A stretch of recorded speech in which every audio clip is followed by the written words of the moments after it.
Like the BBC tried to make this documentary about him for a series called Panorama, and they totally smeared him. And he knew they were going to smear him and make this documentary. So the whole time they were filming this documentary about him, he was filming a documentary, hidden cameras and stuff, about the people making the documentary about him.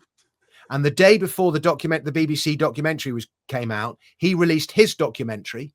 That's what I heard about. Completely showed. And it showed what a total manipulative front the BBC one was. And I think the BBC then pulled their documentary.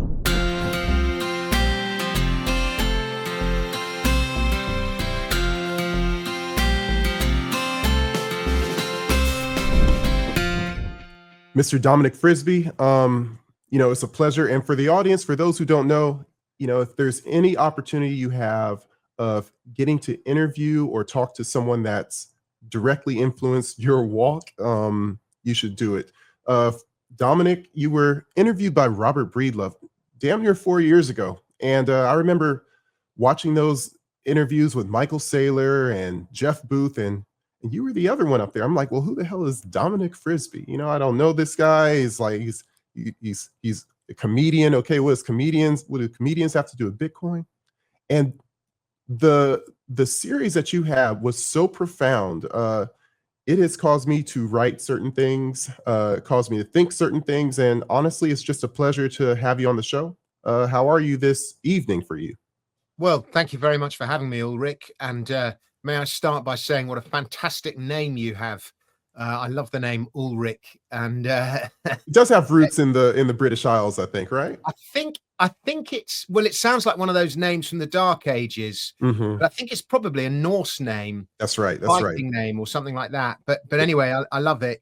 I love it. And there's a fantastic book written by a guy called Bernard Cornwall, all about sort of Alfred the Great's warrior, and if I remember right, his name's Ulric, and so I'm sort of very fond of the name from that. They have a lot of Ulric warrior names. I love it. There's a lot of Ulric. We need some Ulric warriors to come and save us now. Yes, sir. And yeah. So your question was that Breedlove interview. Yeah, I actually approached him and just said, having listened to the Michael Saylor ones, which I adored. And just approached Robert and said, look, do you want to record some interviews? And we did them. And I think I actually saw Robert at Michael Saylor's house on New Year's Eve 2 or 3 days ago. I was wondering if you were there. That's good. That's good. Yeah, That was good. And but I think after Michael Saylor, who's obviously like, the god when it comes to interviews, they're Breedlove's most watched interviews. So even now, that's pretty good. Yeah. Yeah. And I mean, I think, and of course you were early, one of the first 3, but that conversation on taxation was just profound. And I hope at the end of this episode we can kind of talk about that. But for now, I kind of want to talk about the current things that you've been working on. And I mean, when it comes down to your work, you're obviously a professional comedian, a writer. You create so many different mediums in social media, Substack, YouTube. If it's okay if you just kind of summarize, go over kind of your highlights, your favorites over the last, basically the last year, I think. What have you been doing? Well, so I actually have this bizarre career, and I wouldn't advise anyone to follow it. But I actually started out doing voiceovers a long time ago. As you can probably see, I'm grey and old. But I started out doing voiceovers a long time, and then from there I got into stand-up comedy, which I did for many years. And then we were trying to raise the money to put this musical on. And so I started this podcast, and then I ended up as a financial writer, and I wrote a very popular film called Four Horsemen, which was shown, which became very big after the financial crisis, and several books. And it was all, the main argument of the books was always that money is at the root of everything. And if we're going to save society, we need to fix money. That was always my number one theme. And it started out by investing in gold. And then obviously from there to Bitcoin. I think I wrote the first book on Bitcoin from a recognized publisher in 2014 called Bitcoin, the Future of Money. And then I read the one about tax, which you mentioned. And so I just have this weird double life as a financial writer and a comedian. Now, I had a long conversation over Christmas with my brother-in-law, who's a famous boxer. He was heavyweight world champion and cruiserweight world champion chap by the name of David Hay, and David was always very, very single-minded and would always say, you just do one thing. And whereas I do a million different things, partly because I just get interested in stuff, and so I just go off and do it. But I think it's also slightly defensive, because it's like a trader who hedges his bets, and you go, you do one thing, but you have the other things just in case the first one doesn't work out. Whereas David, my brother-in-law, would just only do the one thing. And I think if I like myself as I am, and my readers and my followers all like me as I am, but I think sometimes it's good to just, the internet doesn't like you doing too many different things. It likes you to do one thing. But anyway, my one thing is financial writer and comedian.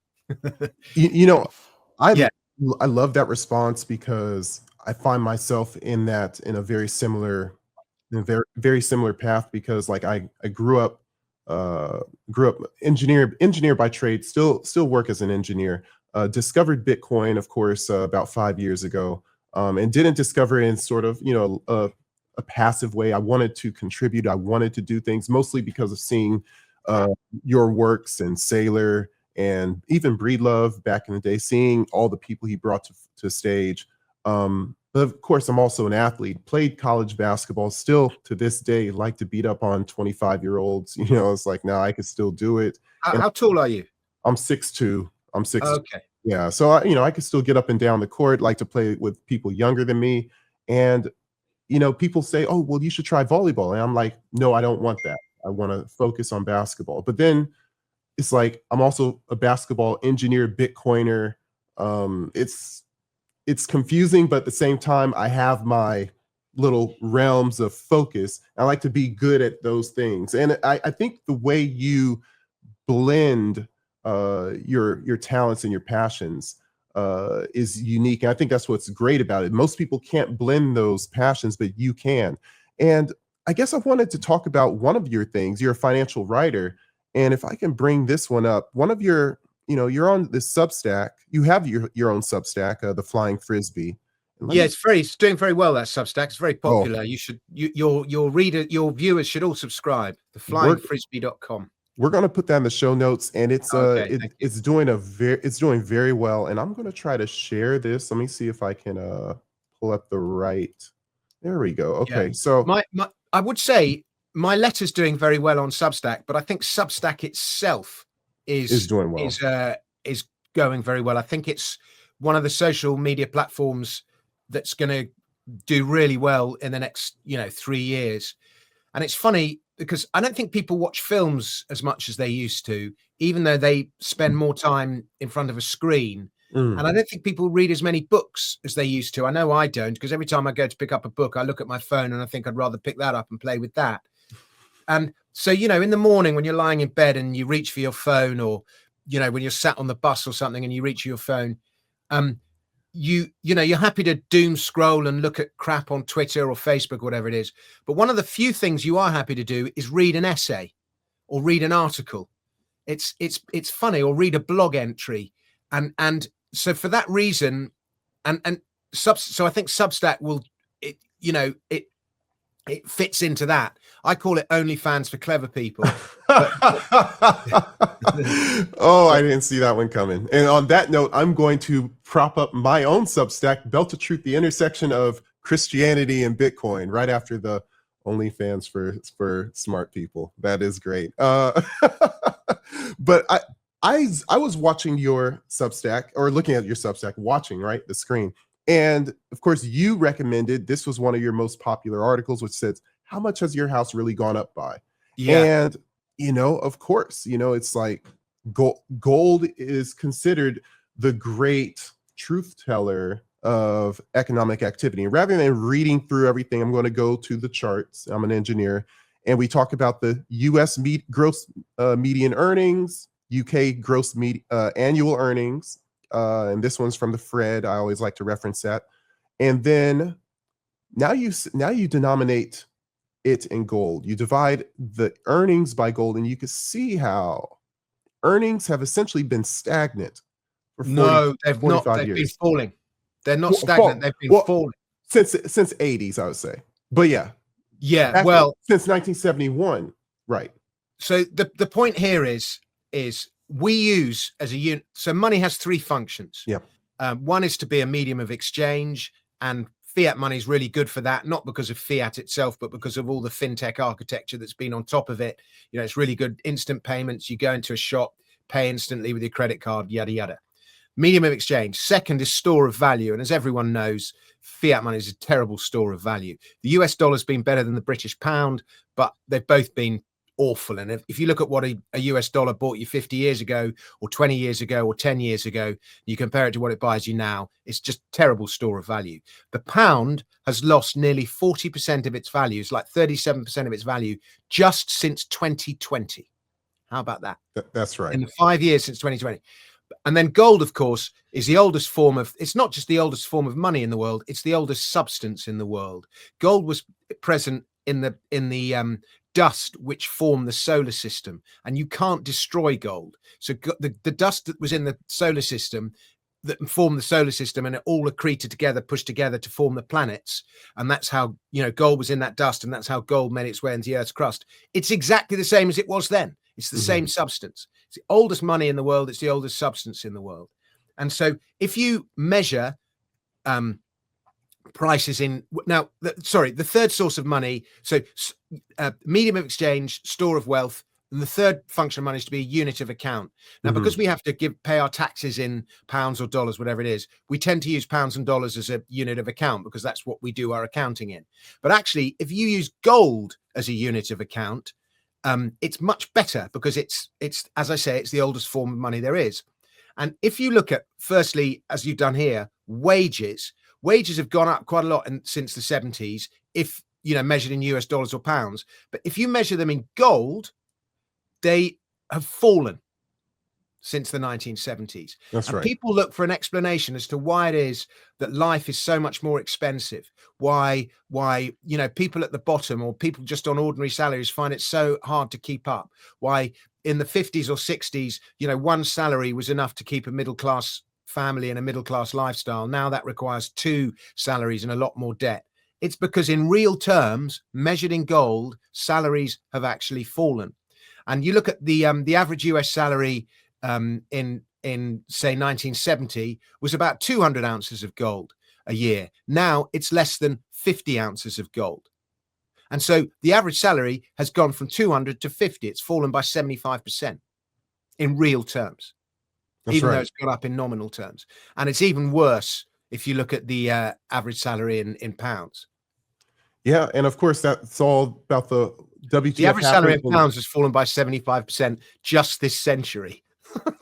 From 2000. Yeah. And of course, there was a great dip in 1980. I think there was a massive wave of inflation right after the US shifted off the gold standard. And then, of course, it rose back 1980, up to sorry to talk over you, Ulric. Yeah, that no, 1980 figure is slightly illusionary because the gold price went up to $850 an ounce very briefly in 1980. It just went there for like one day of one afternoon. Interesting. And so that's kind of distorted the chart. If you strip out, everyone was panicking because of the Iranian hostage crisis, the Soviet invasion of Afghanistan, Reagan had just been inaugurated, all that. If you sort of strip out the noise around those few months, then you wouldn't have that 1980 low. Interesting. And yeah, when you kind of take that slope right here, this is really what's happening. Yeah. And let me bring you back to full size. I have me being a Bitcoiner and a millennial, I don't necessarily interact with gold people too much. I know Lawrence Lepard, and Lawrence is great. In fact, that's how we actually got to know each other. I think Lawrence was commenting on one of my posts, and maybe you saw him retweet it, something like that. And when I saw you, I was like, oh my gosh, that's Dominic Frisby. Like, I'm a fan, and you weren't in my algorithm, and I was just like, I took an opportunity to thank you. But Lawrence is a gold bug, and of course he became a Bitcoiner. And I guess I kind of want to ask you, when it comes down to the intersection of Bitcoin and gold, a lot of the millennial Bitcoiners or they would kind of balk at gold and saying like it's old, it's legacy, it's whatever gold was trying to be, Bitcoin is. I would say to you, like, what would you say to Bitcoiners that laugh at the idea of a heavy rock essentially preserving truly preserving wealth? Well, the first thing is I get it. I get their argument. And I love Lawrence. In fact, I met Lawrence on New Year's Eve, he was at Michael Saylor's as well. Yes, I know. Yeah, that's right. And Lawrence is a great guy. And I started out as a gold bug as well. And the first thing I'd say, comparing Bitcoin and gold, if you go to a gold mining conference and say you're 40 or 45, you'll be the youngest person there. Yeah, pretty much. If you go to a Bitcoin conference and you're 50, you'll be the oldest person there. Well said. Yeah. And so it's a generational thing. And there's one generation that likes gold and one generation that likes Bitcoin. And the old boys don't like Bitcoin because one reason is it's done everything that gold was supposed to do and didn't. So they're bitter about it. Secondly, they don't quite understand it because they're not that digitally minded. And thirdly, a lot of them haven't taken the trouble to try and understand it. They've just dismissed it. And then the other way around is the millennials. You've all grown up in a time where all the growth in the economy has been in the digital economy. The physical economy has grown, 3% a year, something like that. But the digital economy grows at a much faster rate. And if you want to make big bucks, you make it with digital tech. And because there's a scalability to digital tech, in the old days, you would buy an LP and you'd spend $5 or $10 buying that LP. Now you just send each other, you don't even send each other MP3s anymore. You just send each other links to Spotify or whatever it is. And that one LP can be copied 1 million times and sent out to 1 million people and listened to 1 million times just from one playing. There's just a scalability. And this creates a mentality where old people value stuff. They grew up in a time when stuff was scarce, particularly if you're a child of one of the wars and you just had nothing and you grew up valuing stuff. Whereas young people, it's just such an abundance of stuff that they don't value stuff in the same way. If anything, stuff is a burden and you buy something, you enjoy it for a few months and then you just chuck it away. And the other reason why young people don't like stuff is they haven't got anywhere to put it because they can't afford houses. So it just creates this disposable attitude to stuff. And an old person gets a really beautiful piece of furniture and they stick it in their sitting room. The young person doesn't want a beautiful piece of furniture. Where's he going to put it? Because he can't afford a house. So there's this different attitude, and the young is all digital because that's where the wealth is and everything. And the old folks like physical, real stuff. So it's analog and digital. And as I said, gold is the oldest substance on earth. And so it's the most analog asset there is.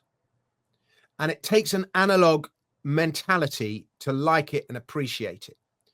Whereas Bitcoin is the newest money on earth. And it's one of the newest technologies on earth. I know it's like 16 years old now, but in the grand scheme of things, it's new. And some stupid meme coin is probably only 3 weeks old. And, that's way newer and that's way cooler. And that's what my son, who's 24, or my other son, who's 18, that's what they wouldn't be interested in Bitcoin. Even Bitcoin's for old fogies. They want whatever the latest cool meme coin is. And so they're just completely different attitudes. And for some reason, there's this war between the two. And it's like so much of this culture wars that we're seeing at the moment, so much of it is just generational. And so, but really, gold and Bitcoin are allies. And people who like gold tend to like small government, individual responsibility and all that stuff, low taxes. People who like Bitcoin tend to like small government, individual responsibility, low taxes, blah, blah, blah. We're on the same team. And so we should be allies. And there's this kind of conflict. And in my view, it's silly. And both of them have their place. Bitcoin has been the most incredible store of wealth because of the rate at which it's grown. It's also been the most, it's a good medium of exchange across borders. And you've got Lightning. I actually managed to send a payment of 1 sat the other day using Wallet of Satoshi, which would be like 1/20th of 1 cent. And I think the implications of being able to make a payment that small are extraordinary, because the fiat system cannot make payments of 1/20th of 1 cent.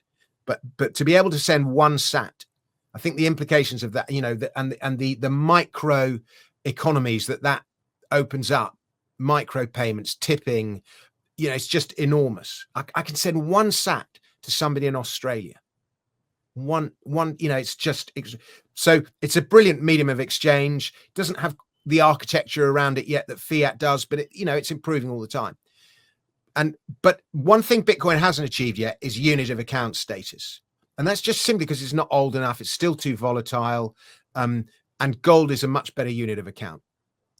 And, maybe when Bitcoin's 50 years old or something, and it's, it's reached much wider mainstream adoption, at which point its value appreciation won't be so great, then it'll be a better unit of account. But it still needs a couple more decades before it's reached that status. The thing is, if you use Bitcoin as a unit of account now, I mean, it looks fantastic if you measure house prices in Bitcoin because they've just fallen so much. But that's more of a boast, and it just frustrates anyone who didn't buy 5 or 10 years ago. That's not really what a unit of account is for. And gold, for now, is a better unit of account. But in any case, the gulf between generations comes back to this thing of one is analog. One is the most analog asset there is, and the other is the most digital asset there is. Well said. Well said. We're going through this time, at least in America. I think UK, from a human progress standpoint, is a little bit behind us. You've admitted that as well. But the strategic Bitcoin reserve is being talked about. Senator Cynthia Lummis, Donald Trump mentioned it. A few Bitcoin influencers have tried to provide input to it. Now, Lummis just recently mentioned that they would take her strategy in order to minimize just printing money to buy. She would take the gold certificates that are owned by the Federal Reserve and essentially buy Bitcoin with them because they're marked down to their 1973 price of $42.42 per troy ounce. So my question, let's just say that when you mark it up to market value right now, it's about $690 billion. I want you to be in the driver's seat in this government decision-making seat for a moment. If you were in that position, how much of that $690 billion worth of gold certificates would you use to buy Bitcoin as a new strategic stockpile if you were in the government's shoes, the US government's shoes? Well, there's a number of questions there. And firstly, I wasn't even aware of these certificates. Oh, yeah. The first I heard about them is listening to you. Oh, okay. So there are certificates that are marked to market at $45 a $42.22, which is the 1973 fixed price of gold. But somebody has to deliver on these certificates. So allegedly they're held by the Federal Reserve and the gold is held by the US Treasury. But is this gold in Fort Knox or different gold? Hey, it's Ulric, and real quick, I just want to thank you for watching. At Coinbeast, we strive to separate ourselves by making principled content. Your subscription helps the algorithm recognize that our message is important and should be seen by more people. So help our stories get to others, hit the sub button, and don't forget to share, even if just to one person. Let's change the world. It's allegedly in Fort Knox. It's in other. It's in the Mint. It's in the Treasury, and it's in another. I think the Federal Bank of New York. I think as well. But is this gold that is in the? Does this count as part of the U.S. America's 8,000 tons of gold? Yes, sir. Yes, sir. Lummis is suggesting that they would sell some, if not all. I doubt all, but they would sell gold to buy Bitcoin. So they would sell some of their 8,000 tons to buy Bitcoin. Yes, sir. Okay. Well, I would advise against that. Okay. Talk to me about why. But that's not because I think Bitcoin is better than gold or gold is better than Bitcoin. Yeah. The problem with that gold in Fort Knox is nobody knows if it's actually there. Yeah, that's right. And it hasn't been audited in 50 or 60 years. Mm-hmm. Some of it's been audited, and all sorts of flimsy excuses have been used as to why it hasn't been audited. It's too much of an undertaking is one of the main reasons. It's too complicated. We don't need to audit it. All these reasons. But until that gold gets audited, we're not going to know if it's there. Now, there's a joke the head of security goes to the US president, Mr. President, there's no gold in Fort Knox. And the president says, what do you mean there's no gold in Fort Knox? And the head of security says, there is no gold in Fort Knox. And the US president says, double the guard. That is true. You know, if it gets out that America does not have that 8,000 tons in Fort Knox, there are grave implications for the US dollar. Mm-hmm. And I know it's not technically backed by gold, but right. But it, the confidence, it's important, especially if the US doesn't right. have any other forex reserves apart from its gold, and if suddenly its gold doesn't have, because meanwhile, and I don't think China is ready for this conflict yet, but at a certain point, if America and China ever go to war, then money becomes a tool of war. Money, we saw it with Putin confiscating all his US dollars, and it happened in World War II. Money was a tool of war. Nazi Germany was shut out of the financial system, and it was its gold that enabled it to fund itself. It sold its gold through Switzerland.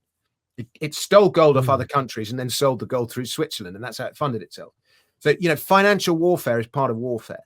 Yeah. And so from a financial warfare point of view, it's really important that either America declares that it does have that 8,000 tons, or if it doesn't, it is not revealed that it doesn't have them. And if it starts selling some of that gold to buy Bitcoin, well, then there has to be an audit, because even if America does have that gold, the gold is still not of good delivery quality anymore, and it would need to be resmelted. And the act of resmelting it would, the bars aren't good delivery because they're old. And so, so for all these reasons, I would not be selling that gold to buy. I want to know if America's gold is there, but I also, if America's gold is not there, I almost don't want to know that, because even though the value of my gold would go up, through the roof, the implications for geopolitical stability are immense. So careful what you wish for. Oh, interesting. Interesting. Yeah, keep going. On the other side of that trade, we know that China is buying gold all the time. And I know bullion dealers in London, and I think just since COVID, it's bought more than 1,000 tons, like in the last year or two. And it hasn't declared that 1,000 tons that it's bought. I've calculated, if China's the biggest producer in the world, it's also the biggest importer in the world, and it does not export any of the gold. It's not allowed to export gold. It can export gold jewelry and things like that, but not, gold bars and so on. Now, I've calculated, if you look at withdrawals from the Shanghai Gold Exchange, and a lot of this is circular because money laundering is a big business in China. So the gold goes to Hong Kong, gets sold, and it comes back, and then there's a circular thing going on. But we still know that roughly 35,000 tons of gold has gone to China since 2000. 35,000 tons. 35,000 tons since 2000. Since 20,000, 2020 or 2000? No, since 2000. Okay. Roughly 35,000. And some of that's through production. It's produced roughly 8,000 tons. Some of it's through imports. But the number's a bit vague because of the circular trade that I mentioned. If you just assume that, say, half of that 35,000 tons has gone to the state and half of it's gone to, private owners, then China has 18,000 tons, which is more than twice as much as America. Now, if China suddenly turns around and goes, we got twice as much gold as you, that's almost a declaration of war. Right. And it creates conflict. It sends the gold price up. It sends the value of dollars down. China's not ready for that. Apart from anything else, China's got more than 3 trillion US dollars. It doesn't want to prejudice their value. Everyone talks about this conflict between China and America, but actually China doesn't want to get involved in anything, or not yet. Parity first, then supremacy. We must not shine too brightly. All those. So if China's got twice, China says it has 2,000 odd tons. If it's got, 8 times as much as it says it does, and America hasn't got what it says it does, it's big stuff. That all said, if America doesn't have the gold that it says it does, but it does have a strategic Bitcoin reserve, then America can turn around and quite legitimately say gold is an antiquated asset. It doesn't matter. Bitcoin is Bitcoin is an asset relevant to the 21st century, yada, yada, all those arguments.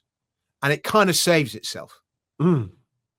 So, but I don't know, but I don't think senior American policymakers are even questioning how much gold there is in Fort Knox. No, I they're don't think it's not. even an issue, but I think it's a huge, huge issue.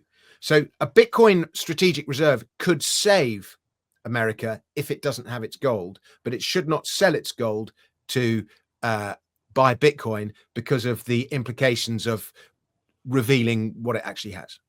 What an amazing take. And just so for everyone's context, Senator Loomis just announced that I believe December 30th or 29th. And that was her strategy for implementing her SBR, if you will. Well, I guess And America has to justify the purchase. that's right. Yeah. And has to find the money from somewhere. And I think if it started going, we're going to tax you and buy Bitcoin with the money, Americans wouldn't like that. So it has No to one use would take that. existing funds. So maybe that's Can you actually imagine? they'll find a way around it. But anyway. Yeah, no one would. No, I don't think that anyone would vote for printing money to buy Bitcoin when they're trying to get elected to office in 2 years. So it's a very convoluted scenario. Ulric, that's a really interesting question, because I often wonder why doesn't the government print money? Like, why don't we print money? Why doesn't the UK government print money and buy land in France with it? Yeah. Do you know what I mean? If you can invent money out of nowhere, which governments can, why don't you print it and buy real assets with it? Why don't I just buy a year's worth of food supply from wherever, Ukraine or something? Why don't I just buy gold? And so, but the reason they don't is partly because it doesn't occur to them, but partly because of what's called money illusion. And it's really important to preserve the money illusion, because if you prejudice the money, if you just started printing money and buying real assets with it, then the money illusion goes, and the whole thing, you prejudice the whole financial system. So I think that's the core reason why they don't. Or I suppose the US government could do what Michael Saylor does and issue bonds and then use the money to buy Bitcoin. That would be great. But I think even that makes the money illusion thing look a bit dodgy.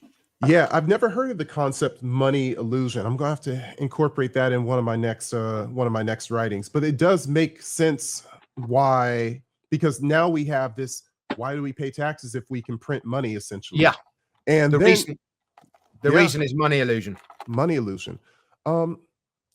Maybe we could, I do want to save the taxation. Before we get to taxation, I want to get your opinion on a Mr. Tommy Robinson. And Tommy Robinson, he's this freedom, this libertarian, I guess you'd say, journalist that's been essentially captured by the UK government. I've been following him for three some years now, and I don't even know how I started following him. Maybe it's just a Telegram algorithm. But when he got locked up for 18 months, I'm like, wow, this is really scary over there. What's your opinion on the Tommy Robinson situation? And I think Elon Musk just started providing support like 2 days ago at the time of this recording. Is he a bad guy? And if he's not, what exactly are they locking him up for? Well, Tommy Robinson is a working class Englishman. And the English are very, very snotty about the white working class. They really look down on the white working class. Interesting. And if Tommy Robinson had come and said the things he said with a posh accent, and he'd done it much more politely, and what he says is not far off Nigel Farage, and Nigel Farage has been attacked for what he's saying, but Nigel Farage is the sort of acceptable side of it. Right. He's much better spoken. Now, I don't know that much about this specific case, why he's been imprisoned. I gather he's been imprisoned for contempt of court because he showed a film or did something that the court had ordered him not to do. And I know British courts, they hold contempt of court very, very seriously, and they often give out punishments that don't seem to fit the crime when there's contempt of court involved. But that said, it is also very clear that Tommy Robinson is a political enemy. And for many years, Tommy Robinson has been saying the unsayable and he's done it quite fearlessly, and he's been incredibly brave in the things that he's said. You know, I tell you that the best comparison is probably with Douglas Murray. You know, Douglas Murray, a public school educated intellectual. Our public schools is what you would call a private school, but you know, he's extremely, you know, he's extremely well spoken and very well educated, very well read, intellectual, and so he's held in some esteem. And Douglas Murray's great, by the way, but you know, he's held in esteem because he's such a cultured person. Whereas Tommy Robinson is an awful yob, and so he's looked down on. So an awful yob. You got come on now, these English slangs. I'm from LA, man. I'm saying that in inverted commas because I don't actually think that. I'm just saying that's how he's perceived. What? No, you have to translate. What is a yobbo? Have you not heard the expression yobbo? No, yob? No, sir. A yob would be, I think it's yob is boy backwards. So it's just a yob would be somebody working class, uncultured, a little bit rowdy, not very well behaved, not someone you would want your daughter to marry, someone rather coarse, not very, very refined, all those things. Okay. Gotcha. And so Tommy has suffered at the hands of the British people because of that, but he has fearlessly gone on telling the truth as he sees it. Now, in my view, sometimes in his fearlessness and his desire to tell the truth, he has made decisions that, shall we say, are a little injudicious, and he's got himself into more trouble than he need to have got into. And maybe sometimes he hasn't picked the right battles. But at the same time, he's done other things, like the BBC tried to make this documentary about him for a series called Panorama, and they totally smeared him. And he knew they were going to smear him and make this documentary. So the whole time they were filming this documentary about him, he was filming a documentary, hidden cameras and stuff, about the people making the documentary about him. And the day before the BBC documentary came out, he released his documentary. That's what I heard about. Completely showed. And it showed what a total manipulative front the BBC one was. And I think the BBC then pulled their documentary. Now, thank goodness for the internet, because that enables citizen journalists. And I love citizen journalism. Again, citizen journalism is frowned upon because these awful people, these awful working class people speaking up and saying stuff that we don't really want to hear. You know, I think it's wonderful because it cleaves to the truth and it stops all the manipulation that, it's destroying the mainstream media. But who are you going to get more truth from? The guy who's on the scene at the time, or some journalist who's just reporting on it that afternoon, who's got a load of deadlines and he's got a drinking habit, and quite frankly, he'd rather be at home with his kids. Not to mention that person and the incentives behind them, which is a massive media censorship complex that is protecting the people that fund them. So it's like that journalist, it's like they're just doing because that big giant organization behind me is paying me. Whereas people like Tommy Robinson, it's a passion, and they're actually risking their necks out there because of laws and because of censorship. Tommy Robinson is a strong man, and he has risked his life, his family many times. I think he's been in solitary confinement. He is a brave man to have done what he's done and fearlessly carry on cleaving to the truth. It takes incredible strength to do something like that. I know, for one, I am nothing like as brave as he is.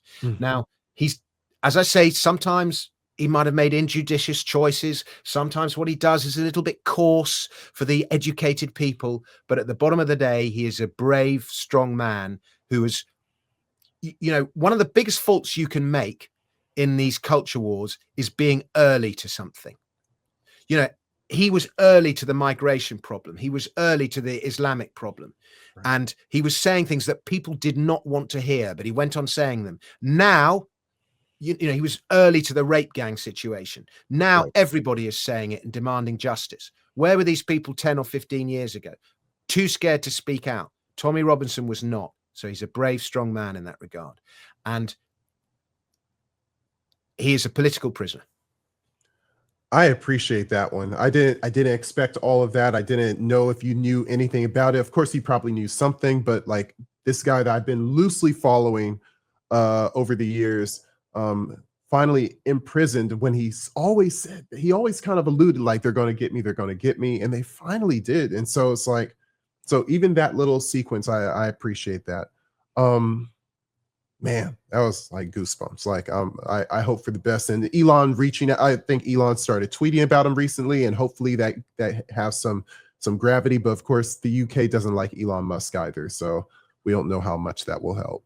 Well, like a lot of people don't like Elon Musk because of what he's doing, and they're saying it's not his business to get involved. And sometimes I go on Twitter and it's just like the Elon show.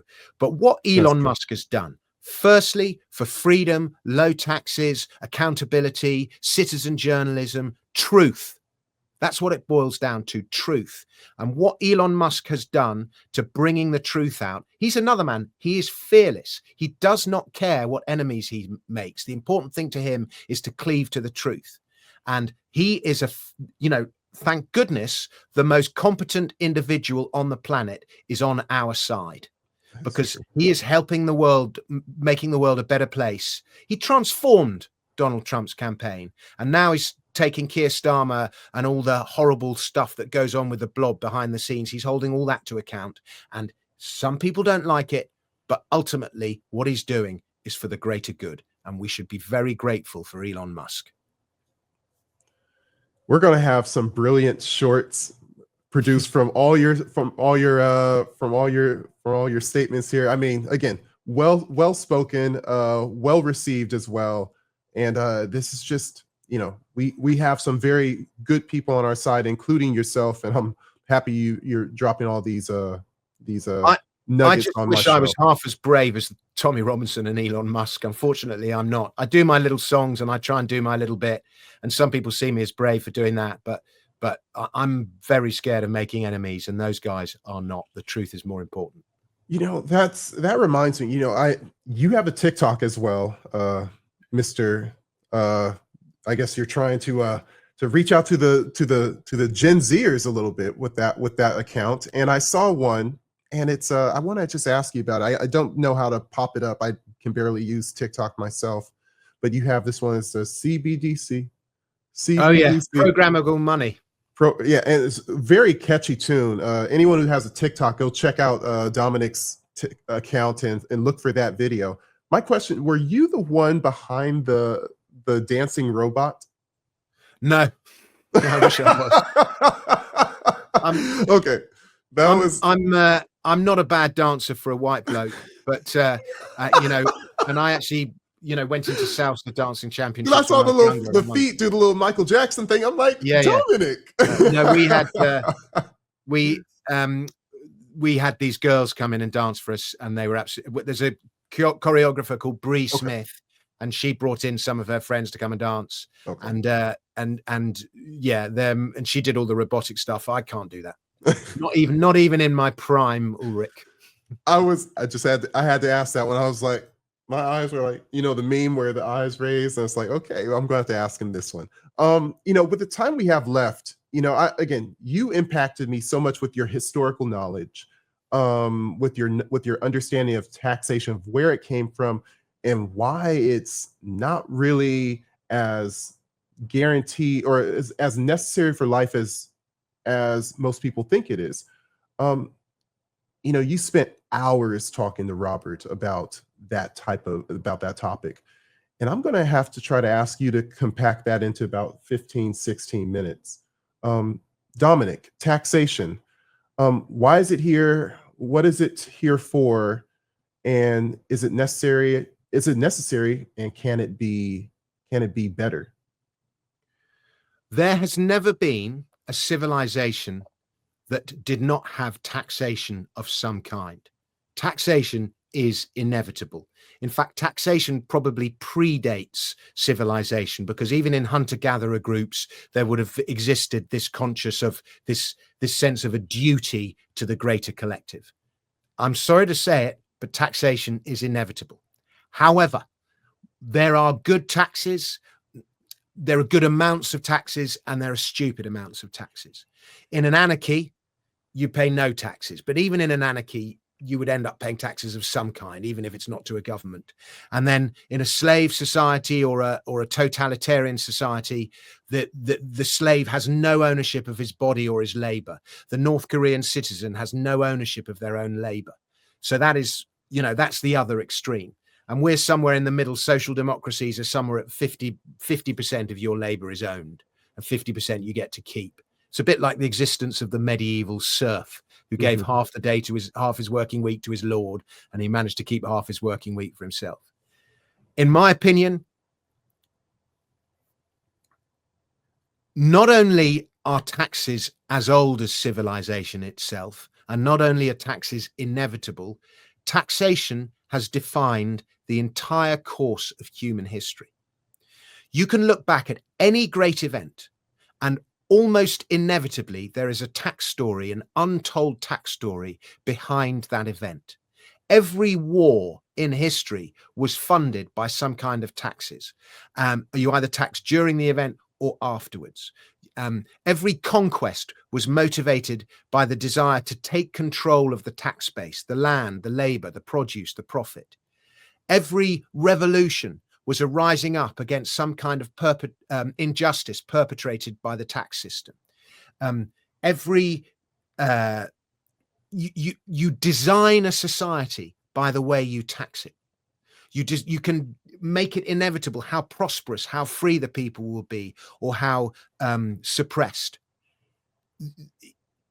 So you define the destiny of a country by the way that you tax it. And it is such a hugely important, even like Mary and Jesus, Mary and Joseph, the only reason they were in Bethlehem at Christmas was to pay taxes. That's right. And the crime for which Jesus was eventually crucified was forbidding to give tribute to Caesar. In other words, non-payment of taxes.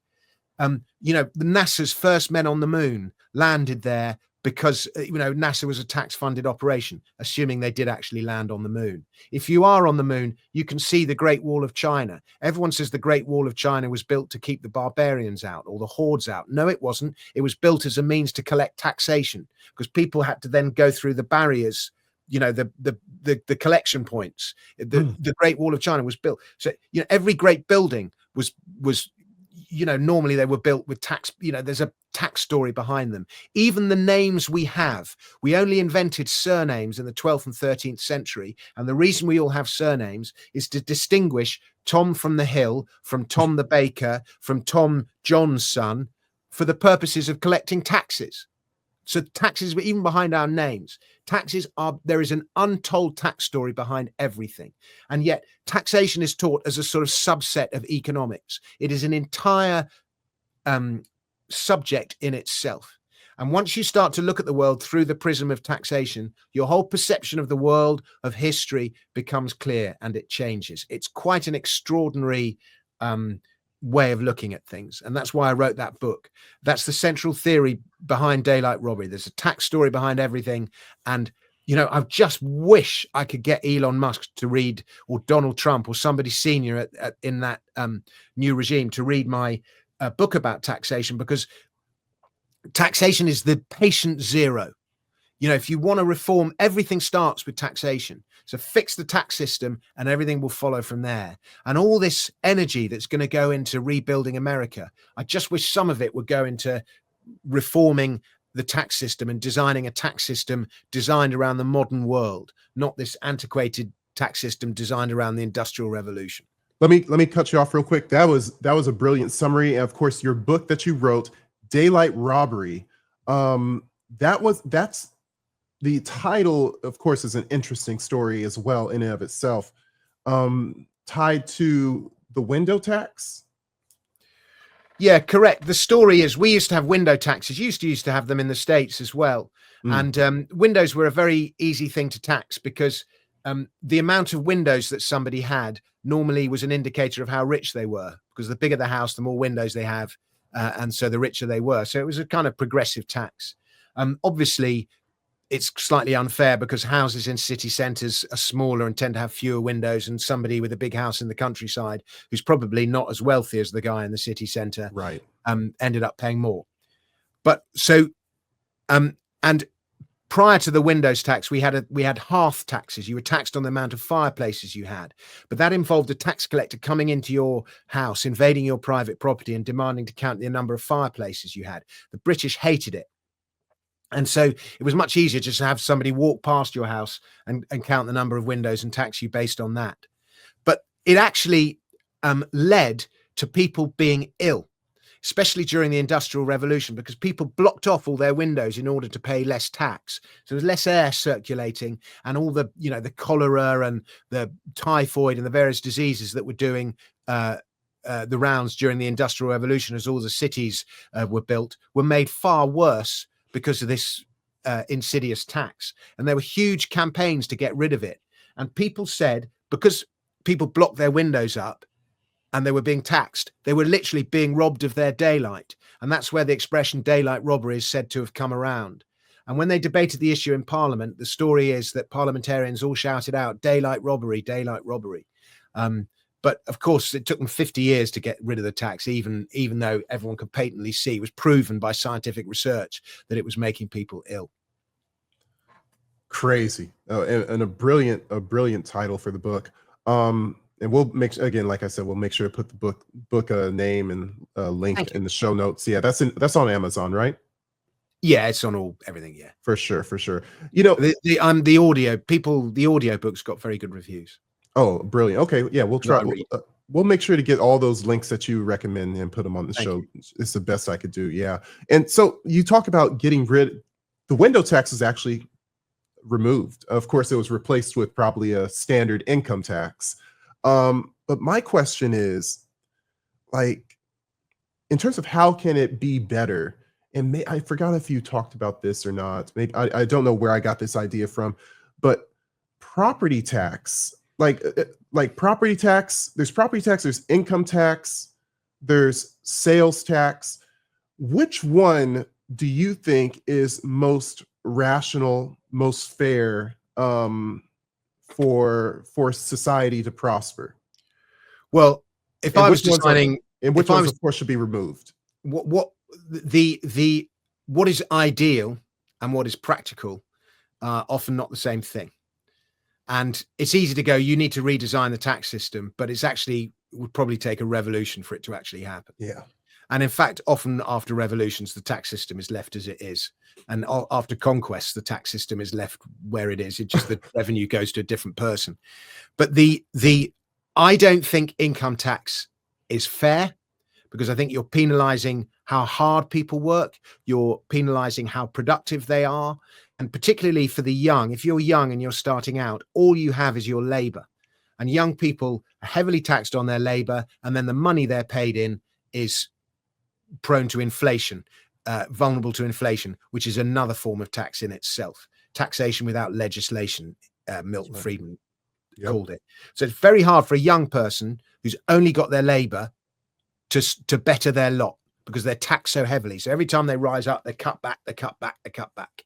So I think income tax leads to the wealth gap and the wealth divide between nations. That said, income tax, it's a very simple tax to collect. It's a very easy tax to understand. So, I mean, our higher rate of tax in the UK, I think we go above 55% at one point for very high earners, and then certainly go above 45%.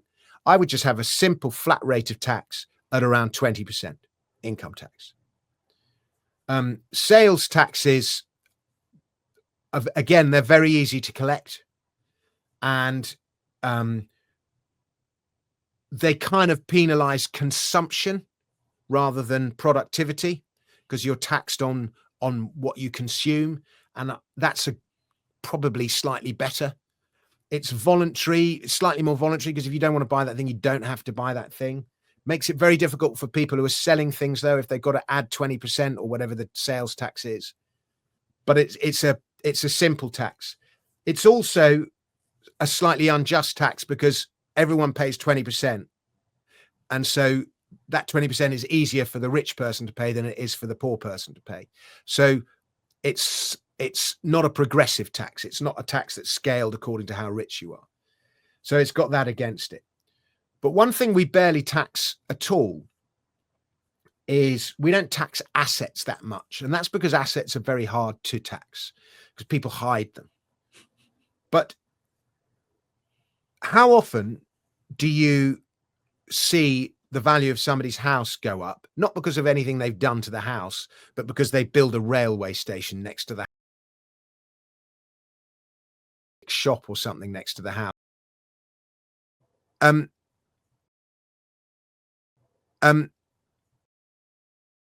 Appreciation. Yeah. Yeah, that appreciation. And also,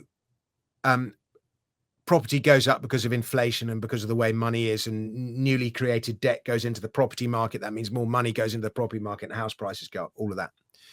So I always argue for what I call a location value tax. So it's a tax based on location, because the value of a location is determined by the community. It's the community all congregating in that location that makes that gives that location value.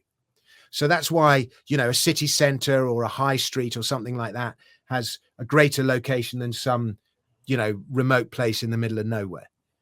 You know, and it's the needs of the community congregating in that high street or the city center that gives that location value. So why should the increased value that has resulted because of the community all go to one person?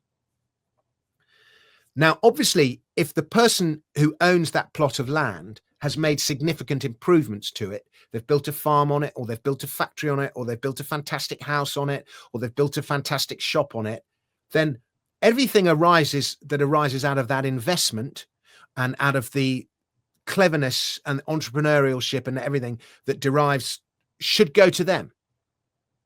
So I advocate a location value tax based on the land in its unimproved state. And it's an impossible idea to explain, but once you get it, there's no way of understanding it, you know, in a politically amenable way. But hopefully if I've explained it there, and it's based on a guy called Henry George, an American economist from the 19th century.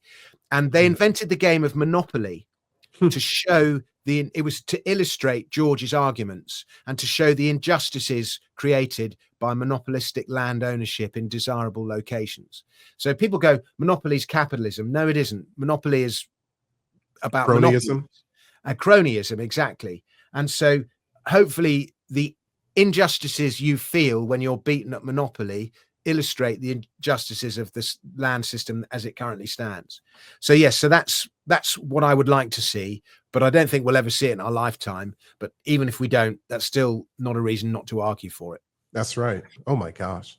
Well said. And you know, I value this engagement that you have. I value this passion that you have with something like taxation, writing a book about it and going into the depths of history.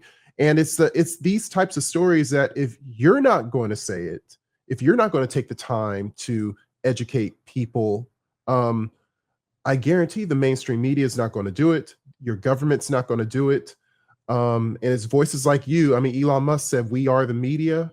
I think that the work that you do with your TikTok videos, with your YouTube videos, with your comedy shows, it's edifying, it's educational, and it's definitely changing the way people think, myself included. So, Dominic, thank you for coming on my show.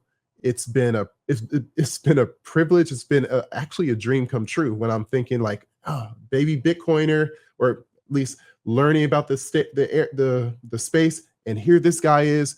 4 years later, you're on my own show. Can't thank you enough, man. Thank you. Well, Ulric, it's been a real pleasure, and you're a great interviewer, and I wish you luck with your podcast, and I hope it's a tremendous success. And yeah, I upload my videos to TikTok, my music videos, but I don't actually understand how it works. And like one video will get like 1 million views and the other one will get 3, and you never quite understand why it is. But yeah, if people want to follow me, I've got a YouTube channel, and my Substack is called The Flying Frisby, frisby.news.com. If you're interested in my comedy, frisbys.news. And if you want to follow me on Twitter, everything kind of starts there at Dominic Frisby.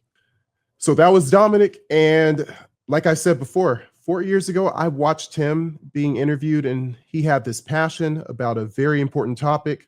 I looked into it, caused me to want to write myself, and it caused me to want to produce content. And when the opportunity presented itself, I'm like, you know, sir, you inspired me. Would you come to talk to me on my show? And he said yes. He's a gracious character, and he's got a lot to teach people. And check out all this stuff in the show notes, and give him your support. I'm Sir Ulric, like my father before me. Tune in next time when I have another brilliant advocate for liberty.